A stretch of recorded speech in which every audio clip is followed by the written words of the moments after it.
BR Ambedkar గారి జయంతి సందర్భంగా doctor Katikala శోభాగ్య గారు బాపట్ల జిల్లాలోని కంకటపాలెం గ్రామంలో డాక్టర్ అంబేద్కర్ విగ్రహానికి నివాళి అర్పించారు.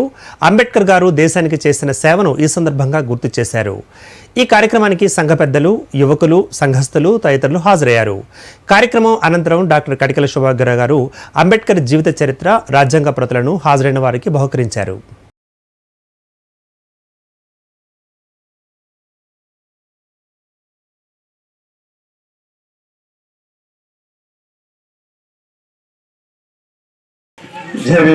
మీ అందరికి కూడా డాక్టర్ బిఆర్ అంబేద్కర్ గారి 134వ జన్మదిన శుభాకాంక్షలు.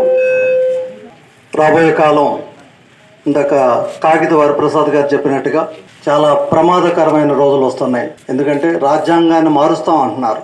రాజ్యాంగం కనుక మారిస్తే ఎవరైతే ఎస్సీలు, ఎస్టీలు, బీసీలు, ఓసీల్లో ఉన్న పేదలు అందరికి కూడా ప్రమాదకరమైన సంకేతాలు వస్తున్నాయి. అప్పుడు ఓటు ఉంటుందో లేదో కూడా తెలియదు. సో అందుకని మనం డాక్టర్ బిఆర్ అంబేద్కర్ గారు ఇచ్చిన ఓటుని సద్వినియోగం చేసుకోవాల్సిన అవసరం ఉంది. మరి ముఖ్యంగా యువకులు రాబోయే కాలంలో ఉద్యోగాలు ఇస్తారా ఇవ్వరా అంటే చంపినా కూడా మనం ఎవరు మాట్లాడలేదు. మానభంగాలు చేసినా కూడా ఏ పార్టీ కూడా మాట్లాడలేదు. మనకు రావాల్సిన 20,000 కోట్ల గురించి కూడా ఏ పార్టీ కూడా మాట్లాడలేదు.